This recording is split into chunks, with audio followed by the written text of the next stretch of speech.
Dylan's Fear Files. I have an aunt that worked for the government. She lived with me and my partner as our house was closest to her work, so she saved money on petrol. She was a scientist and something was different with her. She couldn't keep food down. She barely slept, and I heard her whispering to herself all the time. I love my aunt. She has always been there for me, and we are really close. The day I came home from my job and found her hanging in her closet, my whole world collapsed. I am so mad at her. How could she leave me like this? I started to drink to numb the pain. I was a wreck. I felt like I'd somehow failed her, like I wasn't there for her. Why would she do this to me? Was it something I did? On the day of her funeral, I overheard my mother. She was talking about her sister, my aunt. What kind of pathetic person commits suicide? She's going to rot in hell now. She was whispering with my father. I couldn't believe my ears. I took a swig from my flask that I had brought. It was filled with rum. I was a little tipsy at this point, and trying everything in my power to keep from knocking my mother out. During her eulogy, my mother was all false tears and pretending like she cared. She had somehow managed to make the funeral all about her, just like every other time my family gathered together. I couldn't take her crap anymore, so I left and staggered home. A couple of months passed. I had begun to move on, and felt like I should pack up my aunt's belongings. My partner wanted to rent out the room to his sister to save us money for rent. As I threw everything into boxes, I came across an old box of journals in her cupboard. They were hidden behind some old pillows up the top. I grabbed my bottle of rum, ordered a pizza, and settled down for the night on the couch reading. What I read makes me sick, and makes me question every moral part of my body. Her research, while it could bring significant advances to modern medicine, comes at a cost. I can't really begin to explain it, but here's a few entries. I'm going to get this all in one go, hopefully not having to repost multiple times. I don't want this to be a series, but I think people should know. July 5th. I was working in my lab when my boss comes in. I was startled. He normally never visits me while I work. He had a weird look on his face. I knew that he was anxious. He asked to speak to me alone. I sent my assistant away, and he sat me down and began to tell me that there were changes happening. He swallowed nervously. Vicky, we have made arrangements with the government to advance modern medicine faster. As of July 10th, they'll be sending us prisoners from the prison to run our tests on. We need human test subjects. They've signed off on this. They'll be sending us people that have done the most heinous, unspeakable crimes and gotten off with light sentences. I don't know what to say. This could be a breakthrough. We could find cures for diseases faster, but at what cost? We would be testing on humans. Yes, they'd be monsters, the ones who deserved it, but did it make it right? July 11th. I tested on my first subject today. He was sent here from Woodford Prison. I had to read his file. I guess I felt that I needed to know what he did, that it would somehow justify what I was about to do. He was sent to prison after he had kidnapped, tortured, and raped a 7-year-old girl. He had live-streamed it on the deep web for profit for cocaine. When questioned by the police, he said that he enjoyed every moment of it and regretted nothing. Despite the overwhelming evidence, including video footage the police had obtained, he only received 12 years in prison, with the possibility of parole in as little as 5 years with good behavior. Needless to say, I felt good when I shoved that needle into him. I didn't care that it was experimental. If the test on my rats showed anything, it's that he would be in immense pain and eventually die a slow, painful death. July 15th. Subject passed away, covered in his own feces, screaming for his mommy. In that moment, I think he knew what his victim felt in her last moments. I felt sick, but at the same time that justice was served for that little girl. He wouldn't be free to do it again. After 7 hours and 45 minutes of receiving the needle, I watched as he slowly started screaming. "This isn't legal. You can't do this to me. I know my rights," he was shouting in between screams of agony. His skin slowly started to peel until you could see his bones. We gave him no morphine. I said I didn't want it to affect my results, so we listened to him scream and eventually die after swallowing his tongue. July 16th. The next test subject I was given definitely deserved what was coming to her. She was an older woman in her 50s. 2 days before Christmas, she had killed 8 of her 9 grandchildren. Some were as young as 12 months old. In her confession, she simply stated, "I was tired of their crap. I didn't want to deal with them anymore." I had something special planned. I told my boss I wanted to use this woman to test my serum for limb regrowth. He said she didn't have any missing limbs. I simply said we would cut one off.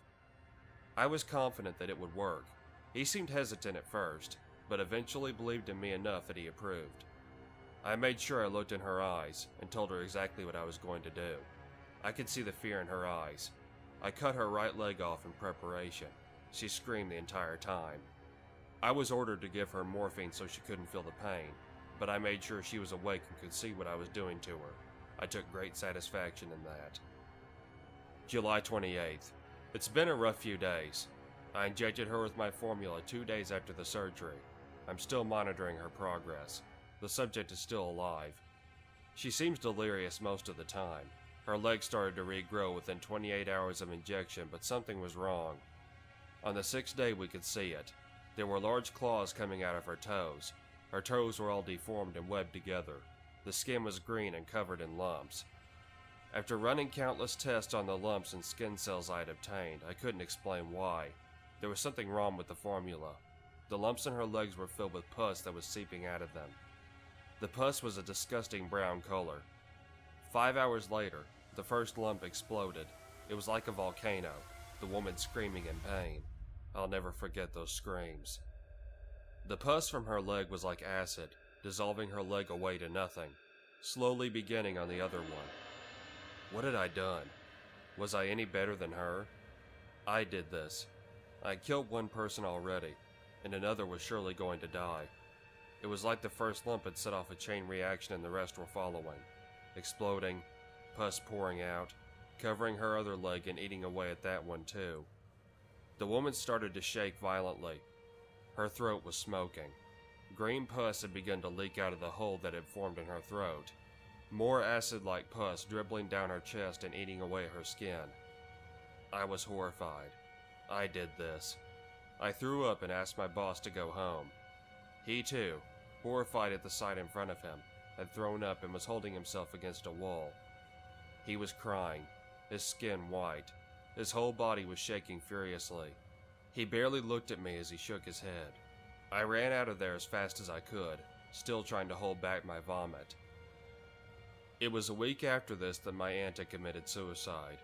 There are more journal entries leading up to her death, but they were more private. I felt bad enough poking around in her journals and telling you all this. I don't know if what she was doing was the right thing to do. I don't know if it made her any better than the people she experimented on. But I can't help but feel this. The people got as they deserved. My aunt didn't deserve to die. She was trying to help humanity in finding cures for diseases, to help create the formula to regrow limbs.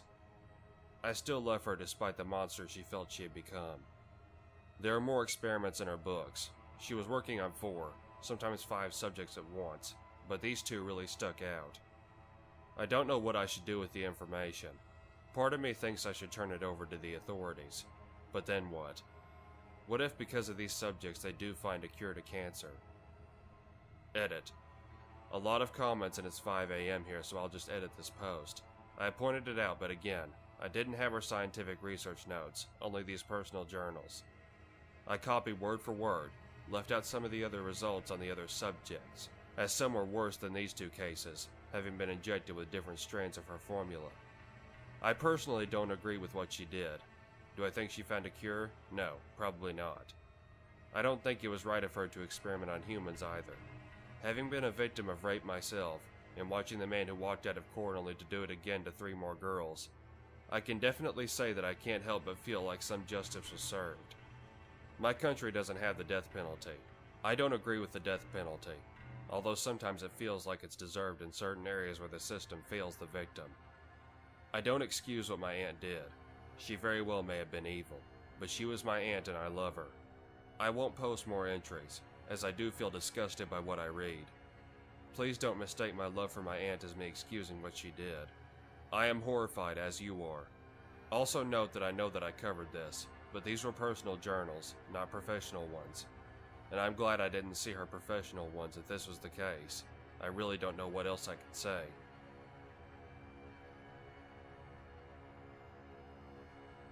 What's up guys, this is Dylan from Dylan's Fear Files, and I hope you enjoyed the video. I'm sorry if the quality isn't exactly up to snuff in this. I have a cold, I have bronchitis, and I'm just now getting over that. And that has been a slight nuisance while I've been preparing the Halloween collaboration. I'm a bit worried by the quality of some of my stories. It doesn't exactly have a good advertisement for me. I can't believe the growth we've had over the last few days. I want to thank Scare Theater for mentioning our collaboration on his channel. I'm just very excited for the future, and I hope the growth continues, and I hope you guys like what you see on here. So just keep sharing those videos and spread the word about the Halloween video. It will be out on October 31st most likely, but if there's any changes to that, I will let you know. I'm trying to pace myself a little bit since I'm getting over my sickness, and I'm also running short on stories, so to speak. So I'm going to be recording some more stories over the next few weeks, and I will try to stay on schedule. I try to upload every Thursday at around 12. That doesn't always happen, but usually it does. And I just want to thank you all for subscribing and investing in this channel. Stay spooky, my friends.